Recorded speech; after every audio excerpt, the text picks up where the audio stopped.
how do other people get access to this transcendental meditation? But we talked about early stages, even within a week, what people can expect from it. And you talked about this various form of meditation. So after you have your initial glimpse of there's more and you become an observer, like, is there a different quest that people can go on based on the inner calling? Or is there like a career path, which type of meditation I should choose? Like, what's the goal with that? Yeah, I do use various meditation techniques. I use some checking on my chakras, and I'll do a lot of root chakra meditation, which is expanding and grounding into my root chakra, because we're very disconnected from our root. We have a very cerebral existence in our world where most of our energy and attention goes to our thinking mind.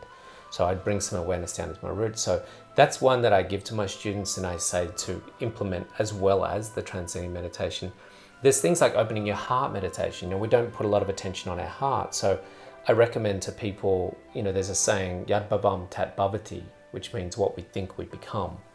And if we think of our opening heart and this beautiful golden lovingness in our heart center, then we're going to have more love in our lives. So that's another one that I recommend to people. But for me, until we have this experience of going beyond the thinking, feeling, and physical body, we're going to be limited in our experience of life. We're going to live in some degree of ignorance of fundamental truth.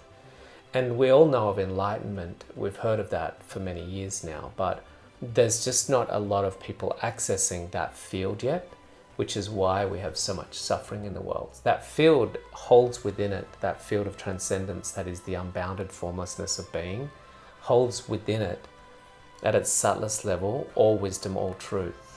And when we're operating purely from a condition-coded framework of thinking, then we're operating from a limited faculty that's really conditioned into us through genetics, through society programming, and through our upbringing. And so we're operating from a very limited framework. And now when we transcend and transcend and transcend, we start to incorporate a lot more wisdom into the way we operate in our lives. Doesn't mean, again, we're perfect. I still make some stuff ups. But it does mean that we start to embody and infuse within us that absolute layer where all wisdom is embedded within. Also within that is the field of creativity. So all of creative potential lies in that field. So cognitions of creative impetus, creative ideas will come when we're in some of our most quietest moments, particularly in meditation, which surprised a lot of students. Like, oh my God, I got all these thoughts. It's like, yeah, it's a very dynamic experience, because when we get out of our thinking mind, it's like the wave becoming the ocean. And in the ocean, the field of oceanic intelligence is all possibility and all creativity. Whatever's not designed and created, it lies within that field right now. Yeah, what's interesting is the best way to put it, but when you were speaking for the last 2 or 3 minutes, you put me in a trance. And when you're speaking, the content is almost like it was hard to focus on, but yet there's an underlying meaning, but more so a feeling of what you're trying to send is pretty clear. And there's a trust that, like, Gary, you're running a podcast, you should know what you're about to say or ask, but there's a natural trust that the message will come through when it's about to be my turn.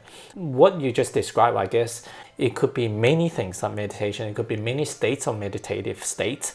And with meditations, from what you said, using different forms and different type of meditation, you can also use it to harness or access certain things. Like people talk about like law of attraction, start manifesting things, or using it to heal, using it to ground, using it to open heart. So is that kind of true? Like many different things that people can do with Absolutely. meditation? Yeah. They can get so much out of it in so many different ways and different techniques. I started because I had anxiety and couldn't sleep, and depression. Many of my students generally come to me with an ailment that they want to treat. No, I don't think I've ever had a student come to me, I want an enlightenment.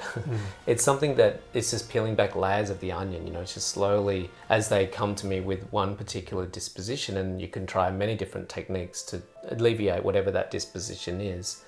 But what happens is it usually scratches an itch, and then it's like opens up some level of inquiry, and then it goes deeper and deeper and deeper. So, and then they'll do their own research. They'll find other ways, and they might try plant medicines, or they might try Qigong as well as their meditation, or they might do meditation and move on to something else. So it's not like meditation is the goal, just as plant medicine or anything else. It's giving us access to what's inherently already within us, but we just haven't realized it yet. We're unrealized. Yeah. And to self-realize is to realize the nature of the true self.